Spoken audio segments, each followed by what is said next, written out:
the top. So we will open the debate. Si vous avez des questions en français, vous pouvez les poser en français et on va les traduire. Any questions? So I will just start for Dr. Kulkarni. Do you do urine culture on every patient coming for urethral stricture? Since you are operating on the patient right away with no waiting list. So we usually ask the patient if he had a history of fever, or do urine routine in the morning, and then if it shows few percents, we can do surgery in the afternoon. We send urine for routine and send it for culture. We give him third generation cephalosporins and we can do surgery same day or next day. If he gives history of fever, orchitis, pus coming out, then we have to wait. Most of the patients of stricture urethra are obstructed. And there is a very important saying, a single attack of UTI in a male is obstructed. Unless the obstruction goes away, the infection will never go away. So we just go ahead and do surgery, unless there is pus pouring. Even there is a symptomatic bacteriuria. So what is symptomatic bacteriuria? You have positive culture. If he has fever, I will wait. If there is no fever, I will do surgery. Yeah, because pus cells are common. So it's very important. Suppose I have a patient with a pan-urethral stricture. I have done buccal mucosa urethroplasty. 3 months later, he comes to us. His flow rate is normal. Or we have done dorsal onlay buccal mucosa. This happened with me recently.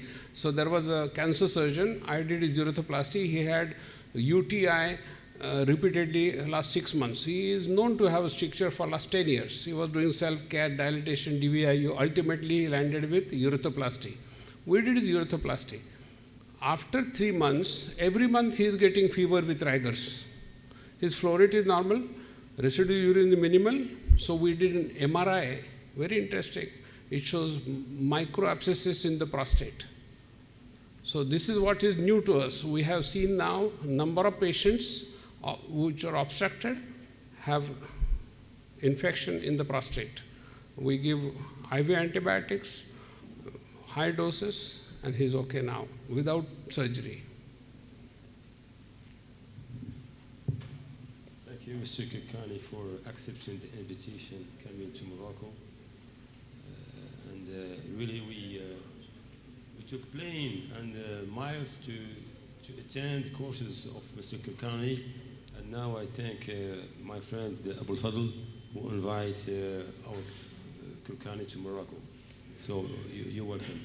And I made a survey concerning the practice of urethral surgery in Morocco, and what you say that DVIU is used mostly, and few urologists who practice urethroplasty. And I think it's not because of lack of training, but just because I think urethral surgery is not a rewarding surgery, and that's why really I congratulate you. Thank you very much. And other urologists like Mr. Mundi and Barbagli, who give the path and open the path for this surgery.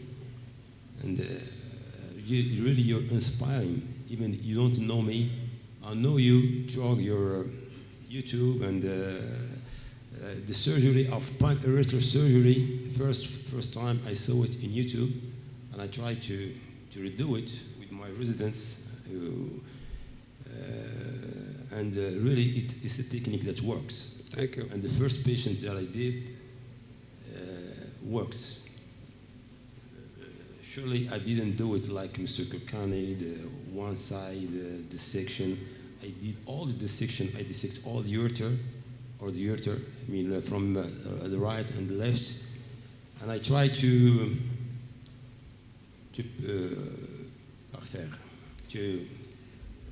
perfect the technique and to make the dissection just from one side.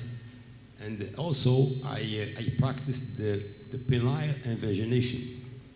And I remember the first patient we did it with Mr. Professor Joshi. The penile invagination, because I saw it, and it's a mini invasive, because we don't have to to do a double incision dissection. So I have some problems for the polyurethral stenosis if the meatus is involved. I mean, the best cases that I practice when the meatus is not involved. So what's the tips and tricks if there is a polyurethral stenosis with the meatus? Mostly the complications that I have and recurring when there is the meatus involved. Yeah. Would you give us yeah. So when I do surgery tomorrow for panurethral stricture, I'll show you the tips of the tricks of the trade regarding how to prevent meatal stenosis. I just want to talk to my senior colleagues here. So what's our contribution? So I'm now 69. When I was a surgical resident in 77, 78, 79 in India, at the end of every theater list, we used to have two kinds of emergencies. One was injection abscesses, because at that time we were not using disposable syringes. We had glass syringes which were boiled, and the same needle was used in different patients. So we used to have abscess here, abscess there. That was at the end of a list. And secondly, there were patients with urethral stricture in the minor OT, lying down with a whole towel, different dilators, bleeding, patient is shivering. That was common once upon a time. Now, it is, you agree with me? Yeah? Sir? Yeah? Go ahead. Thank you for this good... Can you increase the volume, please? Yeah? Thank you for this good presentation. My question is about exploration before surgery. It's admitted and logical too that results depends on the quality of tissue before surgery.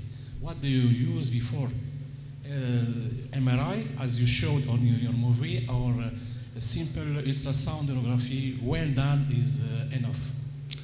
I think MRI is required for complex cases like a fracture pelvis rupture urethra or rectourethral fistula, or we have young girls with fracture pelvis rupture urethra who have a urethrovaginal fistula. So for complex cases we use an MRI.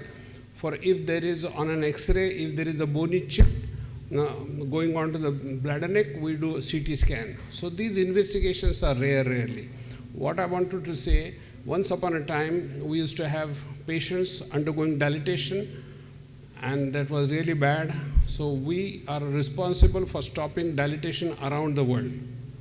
Traveling to 50 countries, demonstrating that urethroplasty is easy and don't dilate the patient under local anesthesia. Am I right? Yeah, thank you.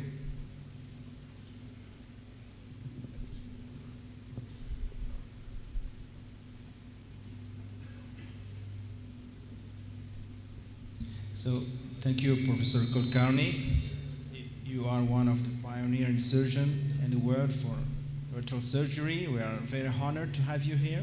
We're really very glad to have you. I have a simple question. What are your advices as a pioneer in urethral surgery for beginners, for young urologists, to initiate them for urethral surgery?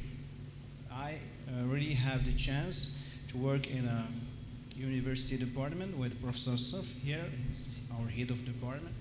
We've been initiated as a resident for this kind of surgery. But what we recognize lately, that this kind of surgery is really fading. People are not willing to do it. So what are your tips and tricks to make people love this kind of surgery and make them... So first of all, one needs dedication to the art of urethroplasty. Every big city in this world, every small country in this world needs at least one urethroplasty surgeon. Every city in this world needs a urethroplasty surgeon who is doing only urethroplasty, nothing else. So if you are a general urologist, then one day a week you do urethroplasty. On that day, if there is no urethroplasty, go home. don't do surgery. You understand? So what is important, you cannot, if you go, this is very interesting, I'll tell you what happens. If you go to anywhere in the world, the boss in a unit, there are 1, 2, 3, 4, 5, 6 urologists in the unit, the boss is doing uro-oncology. He thinks it's big surgery. Not true. You understand? Oncology is considered major surgery. I always joke, when you remove radical nephrectomy, do you see the kidney? So what's the point of removing the kidney with gyrotous fascia? Anybody can do that. A radical prostatectomy for indicated surgery, you're removing normal prostate from outside. So there is nothing great about uro-oncology. I'm just teasing you. You understand? So, but the boss does all major surgery. And urethroplasty for a young guy, like a young 12 or 13-year-old boy with a fractured pelvis, is left to a junior. He's going to pass urine through that urethra for his rest of his life. He's 15 years old. He's going to live 100 years. For 85 years, he has to pass. So where is the oncology patient living for 85 years? Nothing. You understand? So somebody had, I'm just teasing you, somebody you diagnose with a prostate cancer at 70. You do major surgery. So he's good. Are you going to increase his life? I don't think so. You understand? There is no data saying that you increase your life. But if you do surgery on a young 15 to 20-year-old, he has to pass urine for 60, 70 years. So the boss should do urethroplasty and not oncology. One second question, if you want. What are your tips? The buccal mucosa. Do you have buccal mucosa yourself? Yeah, or ER surgeon or? No, we do it ourselves. Yeah. Our second team removes the buccal mucosa graft. Yeah. What are your advices to harvest buccal mucosa safely? We will show you tomorrow. Pankaj will take buccal mucosa, and it's a simple procedure. It takes about 15 minutes on each side. I remember, I'm teasing you. You understand? Saying that uro-oncology is not important.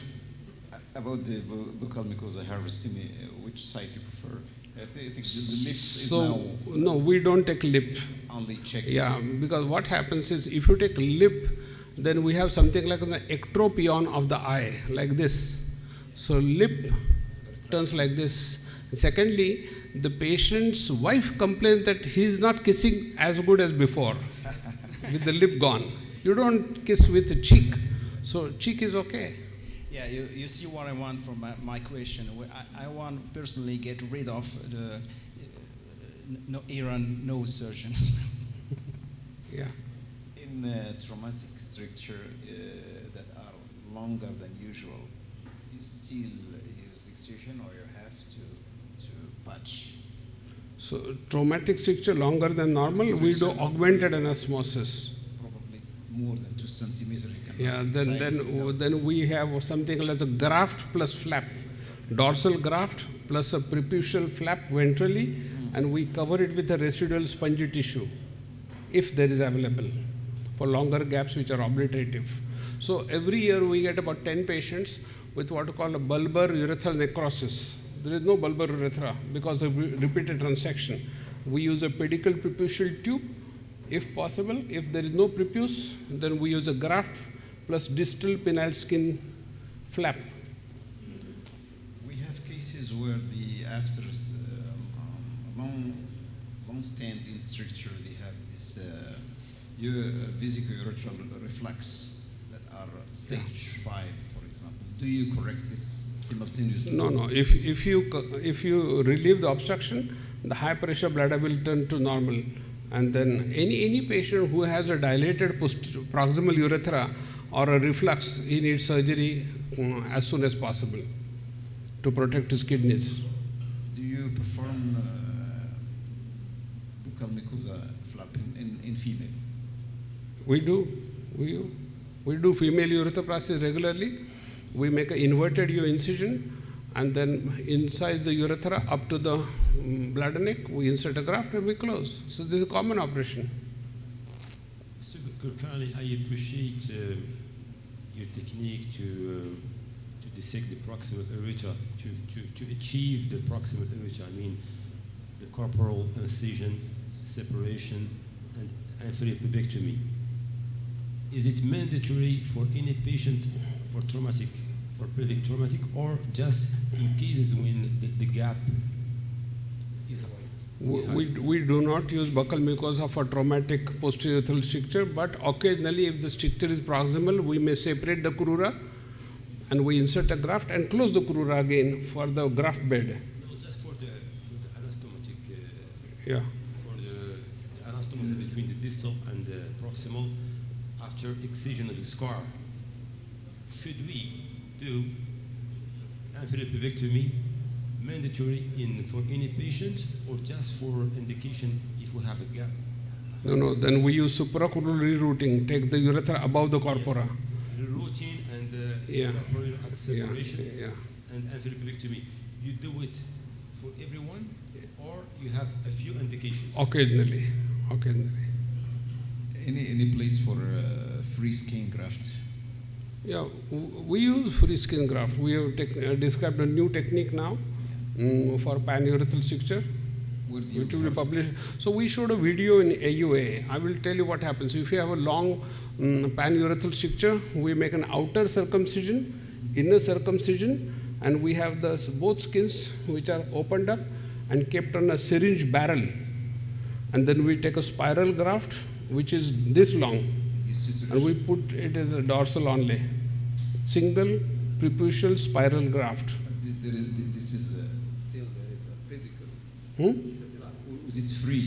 Free. It is free. And there is another region you can take skin from. Huh? Beside this, any other area you can take skin. No, free skin. we don't use any other skin. No. Thank you very much. Thank you. We'll turn to Pankaj. Not yet.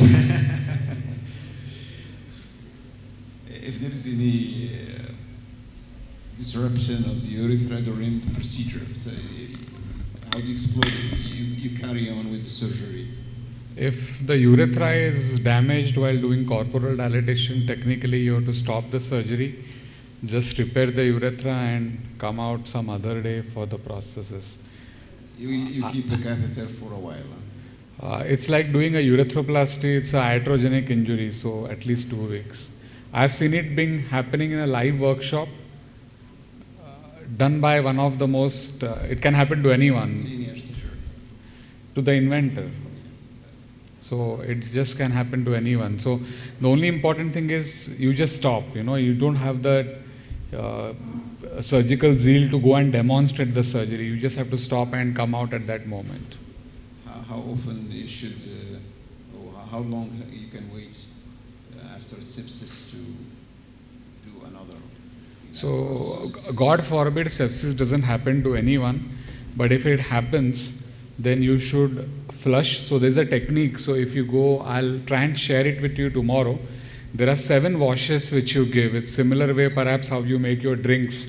So first normal saline, then betadine, then you put hydrogen, then you put betadine again, then vancomycin, betadine, normal saline. You put it in sequence for 7 times after removal of the previous process, and the best thing is to put a new process at the same time.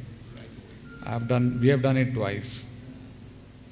The reason is if you don't leave anything, the corpora fibrosis, next time doing dilatation is, it's a very mechanically challenging. So it works actually, you can just put a process. Yeah, but I just showed you a case where the infection was on the skin and fourniers, you cannot do that. But if it is only the corporal infection, you can insert the process same time.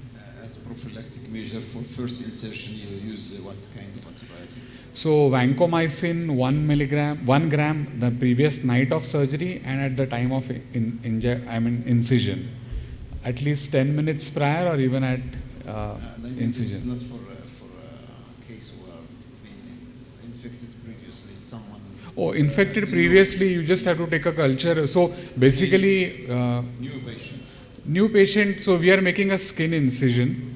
So what bacteria skin has is gram positive.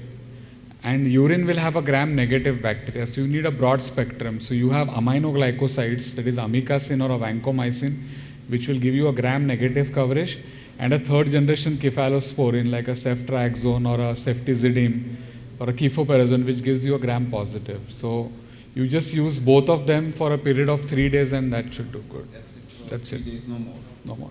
So, Professor Kulkarni, you asked him a very important question. What is the role of urine culture? So, I was asked by one of the faculty in AUA the same question, that I see a patient of stricture, I send him for a culture, the culture always comes positive, then I start him IV antibiotics, the patient keeps coming for 2 months, the infection never goes away. And then I have to keep looking at my waiting list, which keeps on increasing to 6-7 months. So I post him for the OR at the end of the year, and then he is again culture positive. So he never gets a urethroplasty. Okay, great.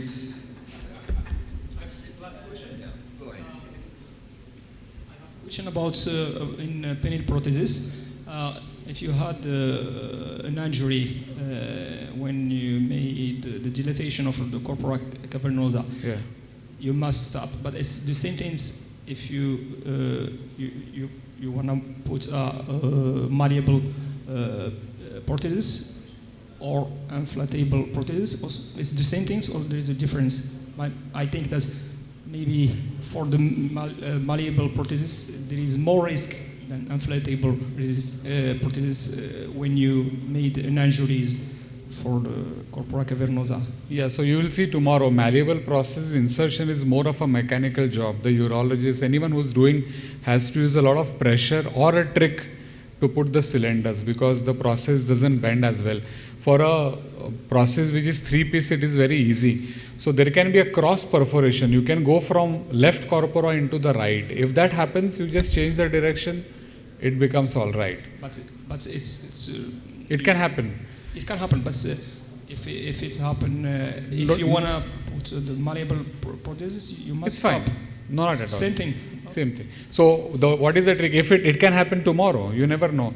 So how do you come out of that situation is, suppose while putting the cylinder, you realize you have gone on the other side. You will realize when you try to put the second cylinder, you will see the first cylinder.